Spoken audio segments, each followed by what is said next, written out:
Hey, everybody. Happy Thursday to you. I'm CJ LeMaster, your lead investigative reporter for WLBT and your host for the WLBT Plus Digital News Desk on this Thursday, October 9th. Hope that your work week is going well. We are almost to the weekend, which is a very good thing as that weather continues to get a little bit better too, a little bit cooler, a little bit nicer. First off, we've got several people watching here on our Facebook live stream. We also have several of you watching on YouTube and our OTT platform, as well as our app too. Lots of different ways to be able to see the show today. Sheikah Hampton, first up, saying hello, everyone, with a flurry of hearts. Sheikah, hope you're doing well today on this Thursday. She was the first one out. Usually Brit's the first person to get out and say hi, but we appreciate you, Sheikah, and we appreciate you watching faithfully every day this week that we've been here. Not to be outdone, Brit. Happy Thursday, everyone, with an emoji. Thanks, Brit. Thank you so much for that. And, we really appreciate the interaction with folks who watch and everything, especially on these various stories that we're working on. We have one story that I want to tell you about that's breaking at this point. Our digital reporter, Anthony Warren, a colleague of mine, just got back and put this story on our website right now, just to kind of give you an idea of what happened. This is an update in the city's 57th homicide, the homicide that actually took place earlier this week. We have not only has the Jackson Police Department made an arrest in that case, that individual was actually appeared in court today. I want to show you right now on our website, WLBT.com. You can check out this article for yourself. $1.6 million bond set for the suspect arrested in yesterday's shooting and stabbing death by our Anthony Warren. As you can see, a lot of details there, right there on WLBT.com. But we want to show you actually what happened here. We have some scene video from when this happened. We were the only news crew on the scene when this was going on, and we want to tell you about this. So the man that's arrested in connection with torturing a man he believed had his drugs was given that $1.6 million bond in court. Kalars McElroy appeared in Jackson Municipal Court this morning, hours after authorities say he assaulted a woman and shot and killed Jerry B. Lee, leaving his body in a ditch near his home. This is video from that scene. Now, McElroy is facing 3 charges: murder, aggravated assault, and also possession of drugs.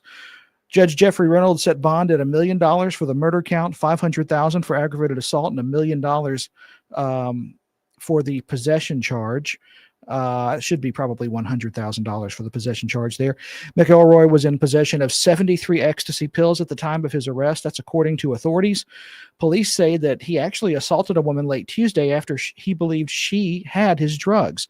Later, he confronted Lee, a man on a walker, as he was walking down the street. Authorities say McElroy beat and stabbed Lee around 1:53 a.m. and left him in a ditch in the 100 block of Abram Ford Drive.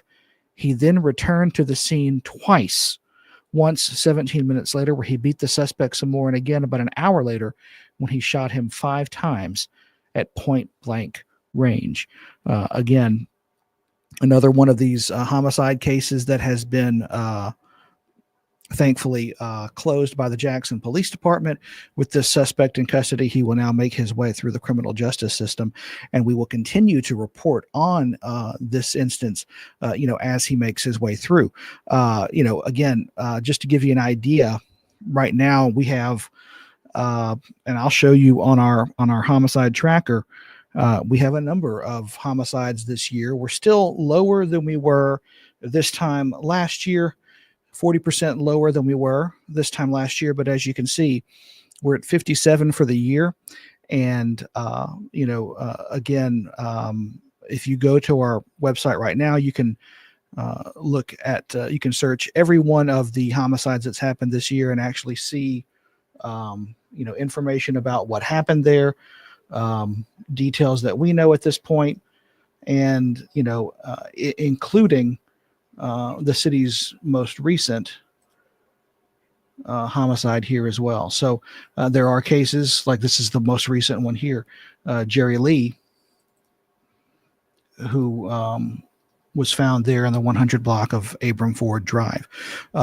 These homicides, we update this very regularly, and very soon, with the cooperation of the Jackson Police Department, we will also have homicide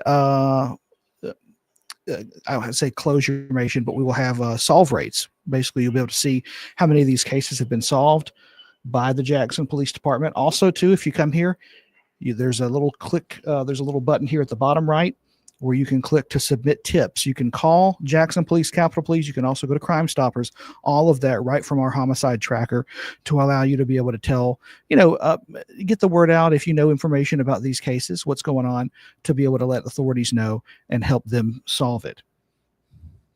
Got a lot of people that are saying hi today. I'm missing here a lot of comments. Kelly Young saying hi. How are you doing? Kelly, we're doing well. Hope you're doing well as well. Bria Sanders saying, great job, JPD. That's right. Not even a day later, they were able to get this guy in custody and take care of that. And that's certainly, when it comes to, having the number of detectives that you need to be able to work these cases and the number of homicides that the city sees, it's good to be able to see that they're able to get these cases taken care of and solved almost immediately.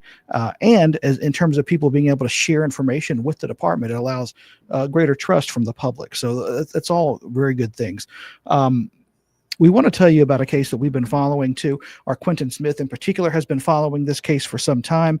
The jury in the capital murder retrial of Timothy Harrington in Oxford, that jury will actually come from Madison County. Those selected to serve on the jury will then be taken up to the Lafayette County Courthouse for the duration of the trial. This was a change of venue that was approved by the judge. Harrington's first trial ended in a mistrial last year. Now, he is accused of killing Ole Miss classmate Jimmy J. Lee in 2022. Prosecutors argue Harrington killed Lee to keep their romantic relationship a secret. Lee's body wasn't found until after the first trial. Now, prosecutors say they have evidence showing Harrington kidnapped and killed Lee, then tried to get rid of his body. Harrington is still being held at the Lafayette County Jail until his trial. That's set to begin December 1st. More than 200,000 Mississippians are currently getting tax credits that help lower the monthly premium on their coverage through the health insurance marketplace. But if Congress doesn't ask, we've got this government shutdown going on, those subsidies will go away at the end of the year. Now, depending on how much you earn and how many people are on your policy, your annual premium could go up by more than 200%. More Mississippians have gotten coverage through the marketplace over the last 4 years, in part because those subsidies made it more affordable. The state's hospital association is concerned about what could happen, though, if they go away. So folks are already, kind of bracing for higher premiums and having to pick up more of the cost sharing on the deductible. So for those consumers who are receiving coverage on the marketplace exchange, it can be a pretty daunting task ahead of them into where they choose to get their healthcare coverage, or if they choose to get it at all. If the number of uninsured Mississippians goes up, the financial burden shifts in part to the hospitals where they seek care. It also increases the likelihood that people will put off preventative care and wait until their condition worsens before seeking treatment. And in many cases, that ends up costing more in the long run. Federal employees at the state's health department are off the job this morning. This is something we've also been following since the government shut down. 150 contract employees there have been given orders to stop working. They last got paid October 3rd. Officials say they have been working on the reduction plan since January to sustain 20 to 30% in federal funding cuts. How we handle the federally funded contracts is, and basically, paying out for the work they've been done, and then bringing them back as work is available or based on federal funding. Officials hope contract workers can return when that federal shutdown ends. And of course, that shutdown going into its 9th day today. There's word that we're getting some talks, but nothing in terms of a concrete deal has been reached at this point. With regard to our Timothy Harrington change of venue, Britt asking us, will there be courtroom coverage on the trial in December? Yes, there will be. WLBT plans to be there. We plan to cover that trial. And we plan to have our reporter and a camera presence as well. Now, keep in mind, too, that whether or not we can bring a camera in and whether or not we can live stream ultimately is whether or not the judge determines that we can. The judge has to approve that. Every time one of these trials happens or a court appearance, we have to submit a camera coverage request, and it is at the judge's discretion on whether or not he wants to allow us in. So if for whatever reason he doesn't want to allow us in this time or doesn't want to allow any reporters or media, he can't keep reporters out of the proceeding. It's a public proceeding, but he can keep cameras out. It's always at the judge's discretion. We are hopeful that he will allow us to bring our cameras in and will allow us to be able to live stream as well, so that people, here at home, relatives, those who are interested in the case, can keep up with that and see what's going on. Dolores saying, good afternoon, everyone. Dolores, hope you're doing well today. Good afternoon to you as well. Can't believe it's already Thursday. Here's another kind of crazy story. Just as crews were getting highway lights back on, there was already an instance where somebody was trying to steal copper wiring. This, according to the Department of Transportation. Central District Transportation Commissioner Willie Simmons says someone tried to steal copper from the area of Interstate 20 and South Gallatin Street this past Monday. Crews have been working to install new LED fixtures in that area over the last 2 weeks after thieves stole the wiring once before, leaving commuters driving in the dark. This is something 3 on Your Side's been covering for years now. Commissioner Simmons says MDOT is doing whatever it can to stay one step ahead of these thieves. It's very costly. This is a $1.8 billion project, and we should have been finished with it so that we could have lightings. But again, when we run into these kind of situations, we just have to keep going back over and over again. So it's very frustrating. Simmons says if you see any suspicious activity along the highway or catch someone trying to steal copper wiring, please call police. In the meantime, engineers are working on a long-term plan to keep the lights on and protect the infrastructure from vandals. One more quick hello from Melissa Price saying, hi, hello, everyone. Melissa, hope you're doing well today. Good to see you as well. We have one last story to tell you about, and it's fitting because this week is homecoming week for Jackson State University, the I love. And if you plan to go to the homecoming football game this weekend, there is a free shuttle service being offered. And we have some details on that. Now, the shuttle itself is free. Parking you have to pay for. So let me not say that to where it sounds like we're being misleading here. I don't want to get that impression at all. This, of course, being provided by Visit Jackson and the Hank Aaron Sports Academy. You can park at Smith Wills Stadium on Lakeland Drive for $25 and then ride the free shuttle to and from Veterans Memorial Stadium. The shuttle will run from 11 a.m. to 7:30 Saturday night. There's also, and I saw this on Facebook, if you're familiar with the Jackson area and the Fondren area, that new parking garage that just got completed, I believe it's $12 for 5 hours. So if you wanted to park in that parking garage and walk over, that's an option as well. Certainly less risky than, just finding a lot to park. Who knows what they're going to charge. And if you park in areas that are a little hairy off the road, you might get towed. There's been problems in the past with people's vehicles being broken into. So there's a lot of different things there.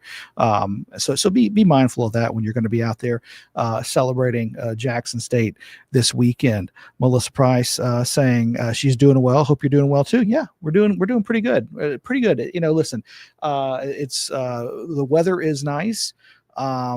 Today hasn't been too terribly crazy at work, and we're almost to the weekend. So there are so many things to look forward to, so many things, and we appreciate all of you joining us today. That is actually all the stories that we had on my list for today. That's my cheat sheet of things here.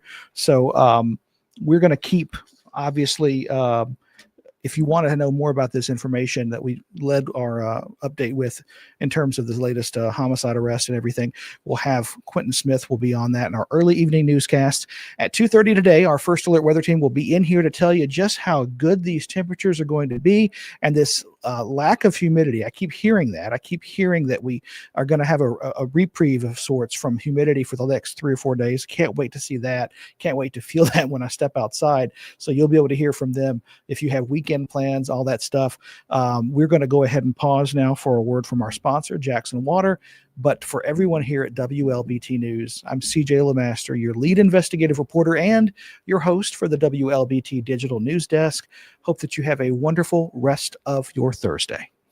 From Jackson Water, is it okay to pour fats, oils, and greases down the drain if I run hot water? No! What if I run the garbage disposal? No! How about if I use dish soap at the same time? No! Instead, hang on to a few containers to store and toss old cooking fat and grease once you're done. Jackson Water. Water for all the time.